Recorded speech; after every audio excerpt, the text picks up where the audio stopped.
What a beautiful sight. Good afternoon, everyone. I am so grateful to be with you here today.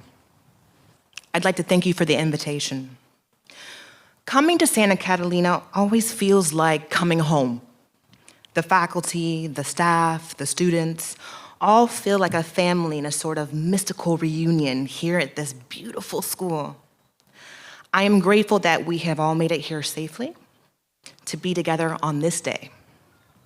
I see so many familiar faces, and of course, to our guest of honor, the class of 2022.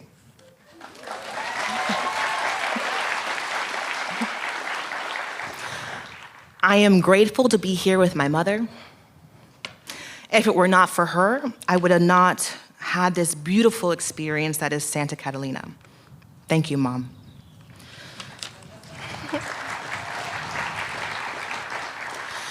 You see, the thing about Santa Catalina is that it really is a family affair. I may have attended, but many of my memories on this campus are of being here with family. As I see all of these wonderful family members here today, friends, siblings, parents, step-parents, and community members, I know that you too had a factor in us being here today. I extend my congratulations to you. 26 years ago, I went home after attending a school fair with my stepfather, Jack, and that was back in Pasadena, California. There, I met this amazing admissions officer from Santa Catalina, Susanna Pennell. I'll never forget her. I went home with a beautiful booklet about Santa Catalina, and I told my mom I found the perfect school, Santa Catalina. And she says, "What's a Santa Catalina?" We laughed at the time, imagining, of course, it's clearly a place. But when I think of that same question now, it inspires new thoughts. What's a Santa Catalina? Santa Catalina is a place where you go to grow. Like a complicated houseplant, people come to Catalina to be nurtured and fed knowledge, empathy, wisdom, friendship, respect for oneself, one's community, and one's planet. It is not that we come here without these things. There is a reason, after all, that the admissions teams developed our classes to find people like us to be in a place like this. What kind of people? People who have searched and who are seeking to add tools to their toolbox. I was in student government at Catalina. I believe that my first position was when I was a junior, when I was elected as one of the freshman class advisors. I learned so much from that position. I learned that sometimes you need to organize and teach folks who are different from you. I was later elected student body president of the school, still an honor of my life. I spoke in front of the school every morning. It was there that I learned from Miss Mers, who told me that I talked too fast and that I needed to try to talk like I was underwater. That was advice I never forgot, as I have ended up doing quite a lot of public speaking between then and now in my career as a college professor. Sometimes talking fast can be about style or just nerves. You know, preparing for something doesn't mean that you aren't nervous to do it. I remember every day before assembly feeling nervous before it started. Every single day.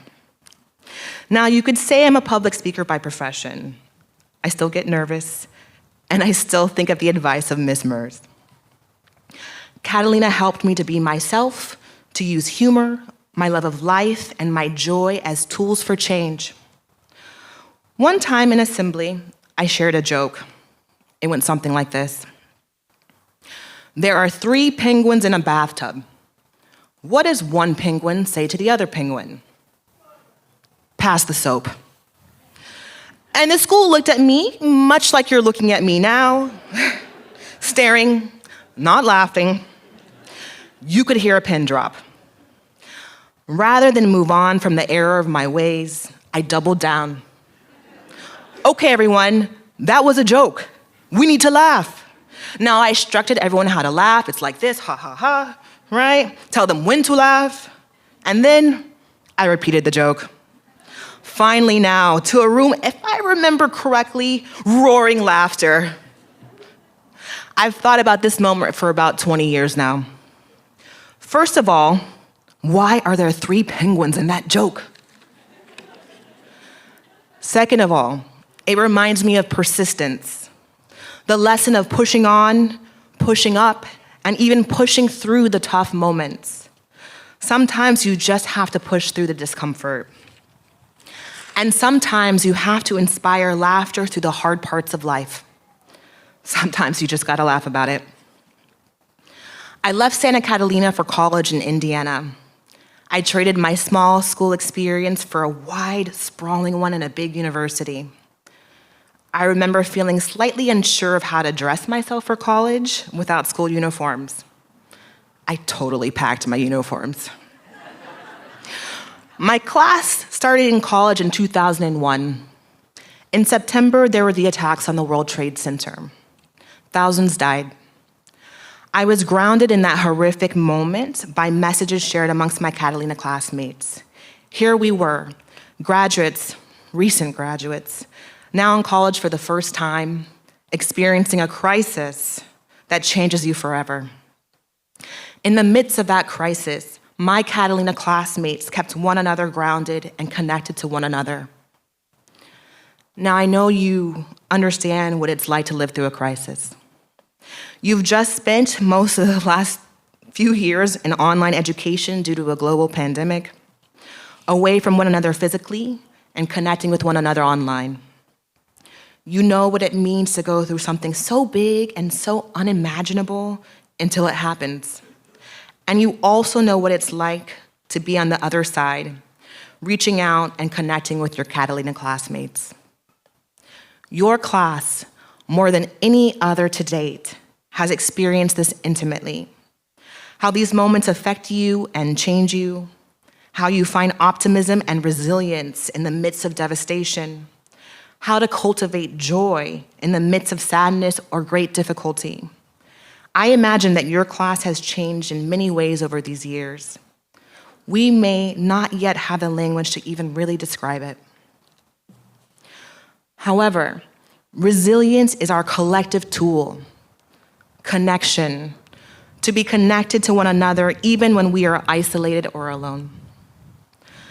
The class of 2022 is a group of organizers, young visionaries who have already started organizations, plans, and groups here both on and off of campus. You are doing your part to improve this world.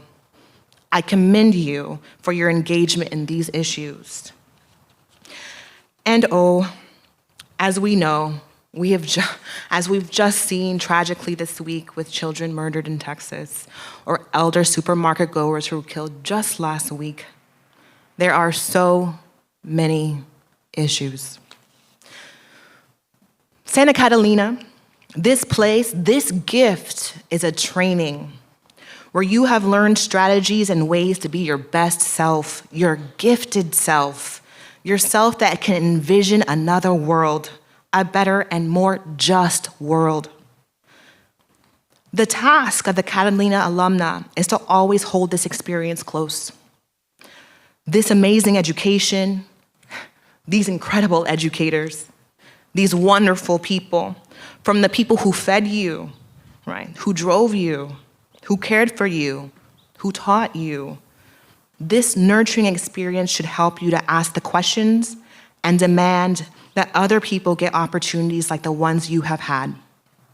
You have experienced the best. Our duty is to fight for others to also get that. Author Toni Morrison said, "I tell my students, when you get these jobs that you've been so brilliantly trained for, just remember that your real job is that if you are free, you need to free somebody else. If you have power, your job is to empower somebody else. This is not just a grab bag candy game." What does that mean? It means we take the lessons in our toolbox and we spread them. We lift as we climb. We don't close the door behind us. We try our damnedest to throw it wide open for others to enter as well. I have worked to do this in my own life as a professor. It makes me think of the ways that I was trained here that have made me go into the studies that I did, studying human rights, Latin American and Caribbean studies, and political science. I have been lucky enough to get to do this in my work, and I do feel like it's a vocation for me. A constant celebration of each one, teach one. I am proud of my path and my career. However, the thing is, life is not just about attaining one's own success. Even now, in this moment, at this graduation, we can see that our success lies in the strength of our community. Look around you. There is a proverb that says, if you want to go fast, go alone. But if you want to go far, go together. And we have come far together. This has affected my own life and my decision to teach in the California Community College system, the largest system of higher education in the nation. A system extending affordable, excellent education that literally changes people's lives and living conditions. While I would wager that none of my students have ever been to Santa Catalina, but they come to Santa Catalina every day through me, where I bring the lessons of my teachers, where I bring my tools to the table to support students. The spiritual education at Catalina in particular has pushed me to align my values with what I do or what I give to this world. These spaces allow me to ask the questions that I still have. What is the meaning of life? Why do bad things happen to good people? What do I have to offer? Let the questions and any comfort or responses that you have received in this time at Catalina continue to guide you in the future as it has for me. I still remember reading The Cocktail Party in class with Dr. Murphy. This play by T.S. Eliot is about the search for meaning in life. I remember reading it, marking and highlighting and folding the pages, and writing in the margins. I took this book with me when I went to college to return to its pages for examples of a life worth living. I still have this book, the same book, that copy from school to this day. Now, most high school students are not given the space for this kind of thinking and reflection. I dare say it's made a huge impact on my life. Not because I was personally deeply religious, but because Catalina deepened my spirituality, my connection to myself and to others. To be able to ask yourself as a young person, what does it all mean? What am I here to do? How can I improve my community?